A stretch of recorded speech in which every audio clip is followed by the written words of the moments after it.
Differentiability का जो last lecture था उसमें हम लोगों ने हमारा फंक्शन पर्टिकुलर किसी पॉइंट ए बी पर डिफरेंशिएबल कब होगा उसके लिए हम लोगों ने कई डेफिनेशन देखी हुई थी। एक और डेफिनेशन हम दिखा रहे हैं, उस डेफिनेशन को लिखना, हेडिंग डाल देना अनदर डेफिनेशन ऑफ डिफरेंशियबिलिटी या केवल अनदर डेफिनेशन कर देना बस। हेडिंग है अनदर डेफिनेशन, अनदर डेफिनेशन,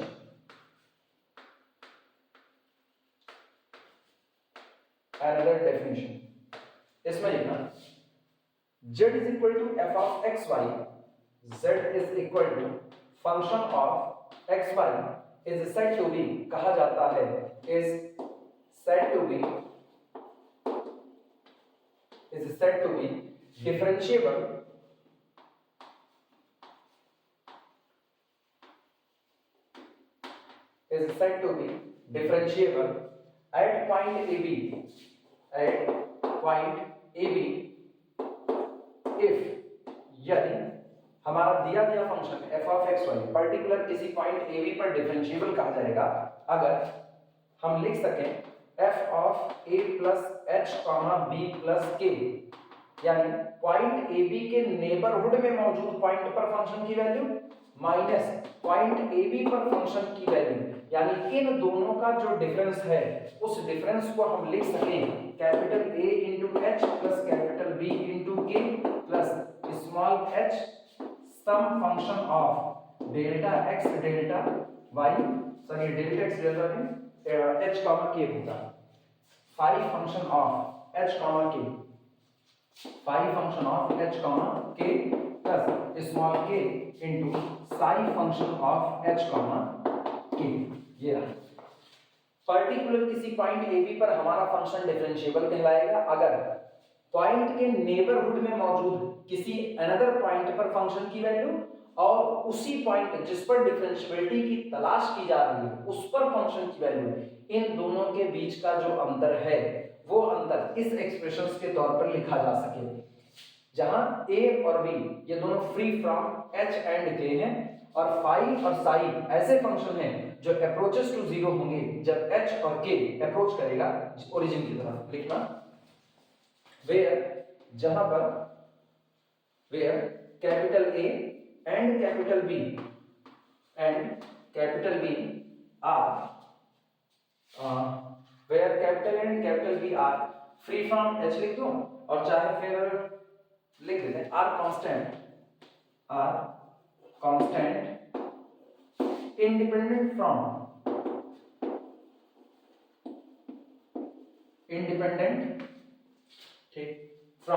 या independent of h comma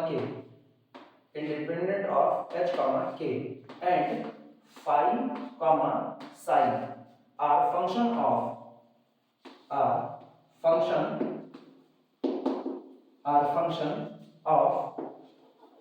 h comma k with phi approaches to 0 comma psi approaches to 0 as h approaches to 0 k approaches to 0। जैसे जैसे h और k दोनों 0 की तरफ बढ़ेंगे वैसे वैसे phi और psi ये दोनों भी 0 की तरफ अप्रोच करेंगे। ठीक, ये अनदर डेफिनेशन है, ये लिख लो, फिर इसी डेफिनेशन के आधार पर हम विवेचना करते हैं। नोट करना इसे।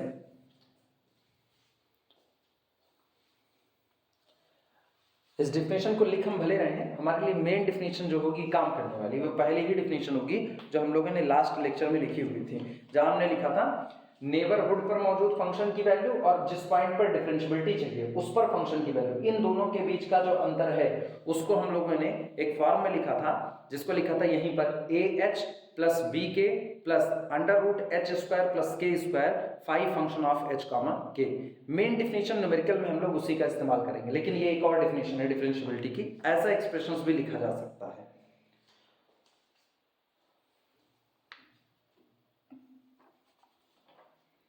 ये हो जाए, इसके बाद हेडिंग डालते हैं डिडक्शन, विवेचना।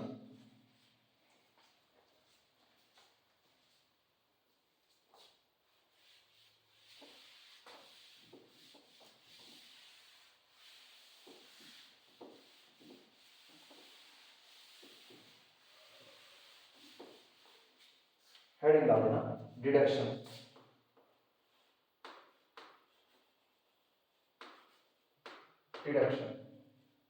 इस डिफिनेशन के आधार पर हम कुछ बातें करेंगे।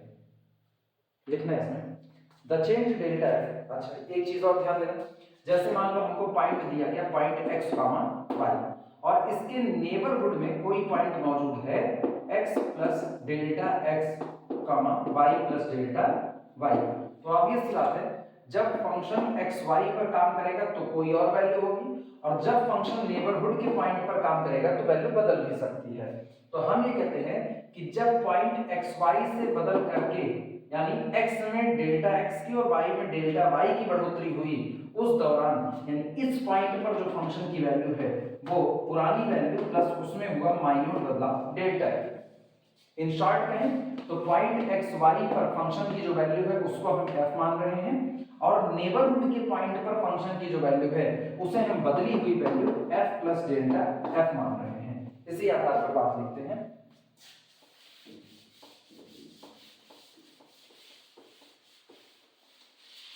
लिखना the change delta f, the change delta f in function f, ठीक, as point xy, as point xy changes to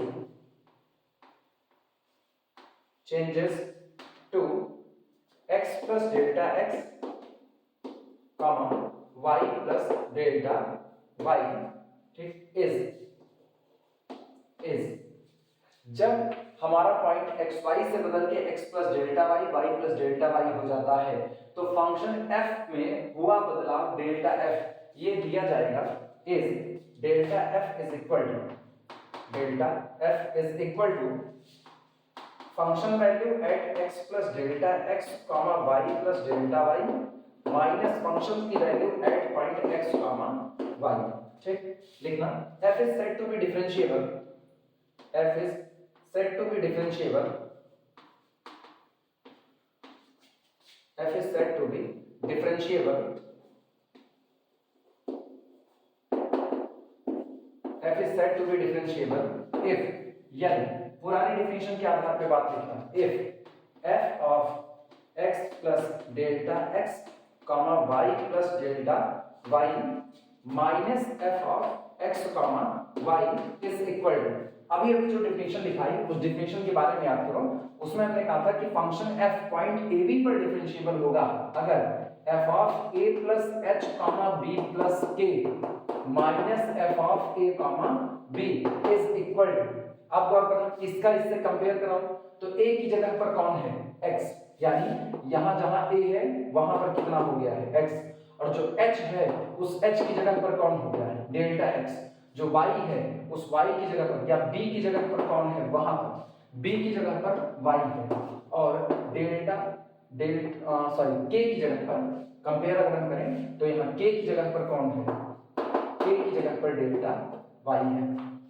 ये डिफिनेशन को हमने लिखा हुआ था a h plus b k, पहले तो यहीं से शुरुआत की थी, वही बात यहाँ पर लिखते हैं a h का मतलब कितना delta x, a delta x plus b के यानी b डेल्टा y प्लस, इसके बाद फिर हम लोगों ने वहां पर लिखा h इंटू, तो h का मतलब delta x into phi function of कितना h के, और h कितना है delta x, phi function of delta x comma delta y plus delta y into psi function of कितना था delta x comma delta y। Note करना इसे,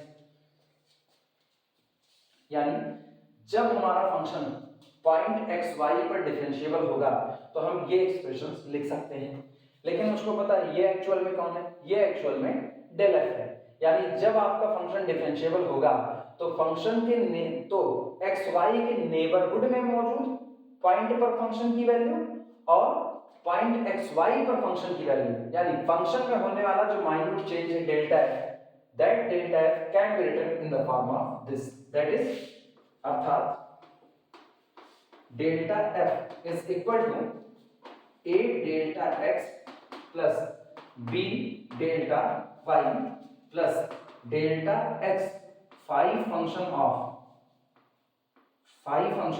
delta x comma delta y plus delta y psi function of delta x comma delta y, और इसे नाम देना equation number 1। Note करना। आगे ये बता देना वेयर, जहां पर where capital A comma capital B both are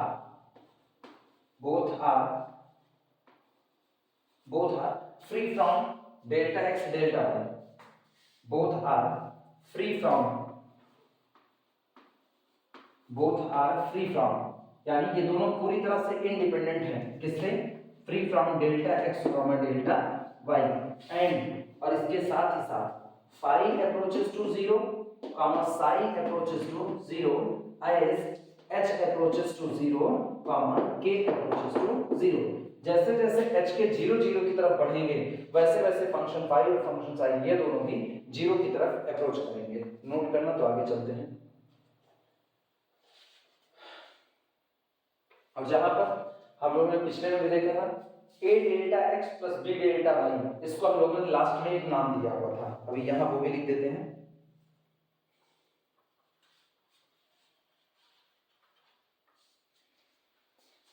line change करके लिखना। Also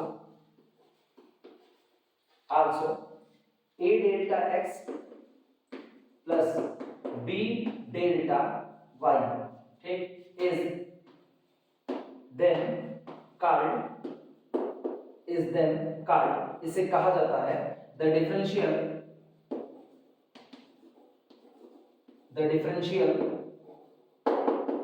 is then called the differential of function f at point x comma y and is denoted by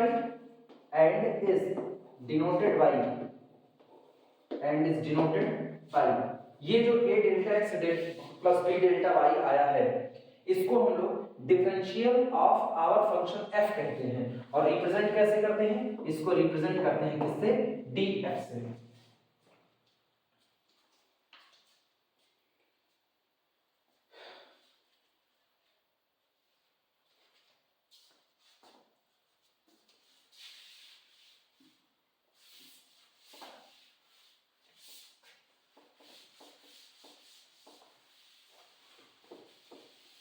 लिखना 10 अतः 10 df इज इक्वल टू, यानी differential of our function f is equal to a delta x plus b delta y। अब सुनो, अब और चर्चा करते हैं कि जब डेल्टा x डेल्टा y, मतलब ये इतना माइन्यूट चेंज है कि अप्रोचेस टू 0 हो रहा है। ये याद रखना, ये पॉइंट x है और इसके ठीक नेबरहुड का पॉइंट ले रहे हैं x प्लस डेल्टा x, यानी ये इतने बगल का पॉइंट है कि डेल्टा x इतना छोटा है कि अप्रोचेस टू कितना हो गया? 0। इसी तरीके से y के लिए ये है y, तो इसके जस्ट बगल का पॉइंट हो गया y प्लस डेल्टा y, यानी हम ले रहे हैं xy के ठीक नेबरहुड में मौजूद point x plus delta x comma y plus delta y। तो ये डेल्टा x और डेल्टा y दोनों किसकी तरफ बढ़ रहे हैं? 0 की तरफ। लिखना इसी बात पे लिखना, जब कभी when delta x comma delta y approaches to origin 0 0, ठीक, दिस इंप्लाइज दैट। अच्छा सोचो, फंक्शन मौजूद कहां पर है? एक्स वाई में, और बहुत माइन्यूट सा चेंज होता है। इतना माइन्यूट चेंज होता है कि ये जो आप आर्गुमेंट में बदलाव कर रहे हो, ये बदलाव इतना छोटा है कि अप्रोचेस टू 0 हो। तो इसका मतलब है फंक्शन में होने वाला बदलाव भी बहुत छोटा होगा। अगर आपका आर्गुमेंट बहुत छोटा बदल रहा है तो आपके फंक्शन में होने वाला बदलाव भी बहुत थोड़ा ही होगा। इसे ऐसे भी एग्जांपल समझ सकते हैं कि अगर मान लो हम यहाँ पर खड़े हैं और हम अपना कोऑर्डिनेट बहुत ज्यादा बदल देते हैं, या मतलब हम यहाँ चले आते हैं, तो फंक्शन की वैल्यू में होने वाला बदलाव भी बहुत ज्यादा हो गया। लेकिन अब सोचो हम यहाँ पर खड़े हैं और हम अपना पैर बहुत हल्का सा चेंज करें, बहुत हल्का सा, तो इसका मतलब मेरे कोऑर्डिनेट में जो बदलाव आया वो बहुत थोड़ा सा बदलाव आया, तो मेरे अंदर का बदलाव भी अप्रोचेस टू कितना हो गया? 0। इसी बात को यहाँ पर लिख रहे हैं when delta x delta y approaches to zero this implies that, ये बताता है कि delta f also approaches to zero, यानी फंक्शन में होने वाला बदलाव अप्रोचेस टू जीरो। और इसका मतलब क्या हुआ, दिस इंप्लाइज दैट फंक्शन में होने वाला बदलाव था कौन, ये था function value at neighbourhood point x plus delta x comma y plus delta y minus f of x y this quantity approaches to zero. यही आपका डेल्टा f था टोटल।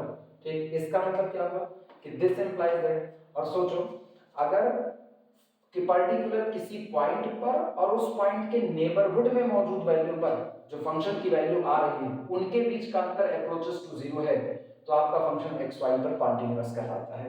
तो this implies that f of x y is continuous,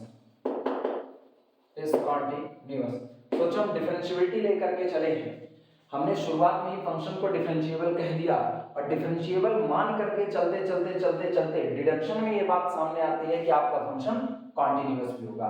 तो फिर से तय हो गया टू वेरिएबल के भी किस्से में कि अगर फंक्शन डिफरेंशिएबल है तो कॉन्टिन्यूअस होगा ही होगा। लिखना इसी बात को।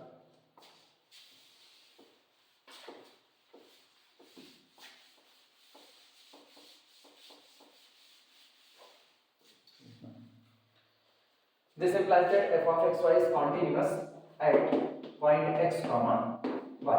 ठीक, फिर लिखना when, जब कभी when delta y is equal to 0, यानी y में होने वाला वेरिएशन कितना हो गया, 0। y में वेरिएशन 0 मतलब y खुद कैसा हो गया, कांस्टेंट, दैट इज अर्थात y remains, y बना रहता है, y remains constant, y remains constant, y हमेशा कांस्टेंट बना रहता है। तो ऐसे केस में फिर ध्यान देना, अगर y कांस्टेंट बना रहता है तो हमने अभी भी लिखा था कि delta f can be written as a into delta x plus b into delta y plus इसके बाद फिर लिखा था हम लोगों ने delta x phi function of delta x comma delta y plus delta y psi function of delta x comma delta y। अब मैंने कहा y रिमेन्स कांस्टेंट, यानी delta y is equal to कितना ले लिया, 0। डेल्टा y के 0 लेते ही गौर करना ये पूरा का पूरा हिस्सा खत्म हो गया क्योंकि डेल्टा y अप्रोचेस टू 0 हो गया। डेल्टा y अप्रोचेस टू 0 ये भी खत्म हो गया, उसको इक्वल टू 0 ले लिया, अप्रोचेस में इक्वल टू 0। और गौर करना अब बचा delta f is equal to a delta x plus delta x phi function of delta x comma delta y। यही इतना हमारे पास डेल्टा f की वैल्यू थी, इसी को हम यहाँ पर लिख रहे हैं। लिखना that delta f is equal to delta f is equal to a delta x plus ठीक डेल्टा x और phi function of delta x comma delta y, लेकिन डेल्टा y है कितना, 0 कॉमा 0। ठीक, अब हम लिमिट अप्लाई करें, limit delta x approaches to 0। ये याद रखना y कांस्टेंट है और x वेरिएबल है। y कांस्टेंट है तो y में बदलाव नहीं होगा, इसलिए y में होने वाला चेंज कितना हो गया, 0। अब x में बदलाव हो रहा है लेकिन हम x में इतना माइन्यूट बदलाव करेंगे कि delta x approaches to 0, limiting case आ जाएगा। लिखना इसी बात को, दिस इंप्लाइज दैट, इसका मतलब हुआ कि limit delta x approaches to 0 del f is equal to, ये आपका कितना होगा। ठीक, ये एक और काम करते हैं, डेल्टा x को कॉमन कर लेते हैं। देखना this implies that delta f upon delta x is equal to capital A plus phi function of delta x comma 0। और अब अप्लाई करो, this implies that limit delta x approaches to 0 del f del x is equal to capital, reason जब delta x approaches to 0 है तो already delta y 0 है और आप इसको अप्रोच करा रहे हो 0 की तरफ, तो यानी फाई फंक्शन कितना हो जाएगा, 0 हो जाएगा।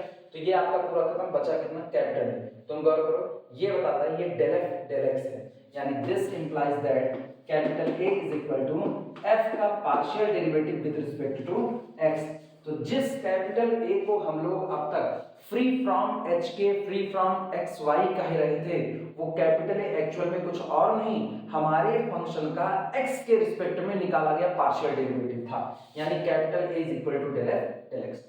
इसी तरीके से डेल्टा x बराबर 0 लेते हुए और डेल्टा y अप्रोचेस टू 0 करते हुए हम साबित कर सकते हैं कि कैपिटल B कुछ और नहीं होगा, हमारे फंक्शन का y के रिस्पेक्ट में पार्शियल डेरिवेटिव होगा। उसको सिमिलरली लिखना, similarly we can show that, similarly capital B is equal to, सीधे लिखो, capital B is equal to del f del y। लो डिडक्शन में ये दोनों बातें सामने आ गई कि आपका कैपिटल और कैपिटल बी एक्चुअल में है, को नोट करना।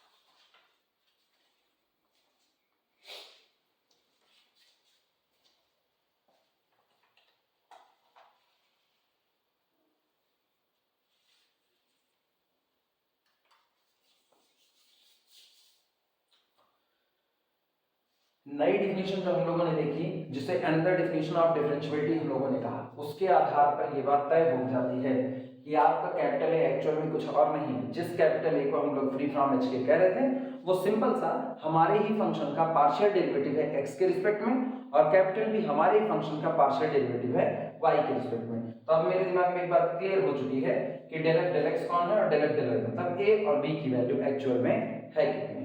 ठीक, ये पूरा नोट कर लो, बाकी बातें हम लोग फिर अगले लेक्चर में करते हैं इसकी।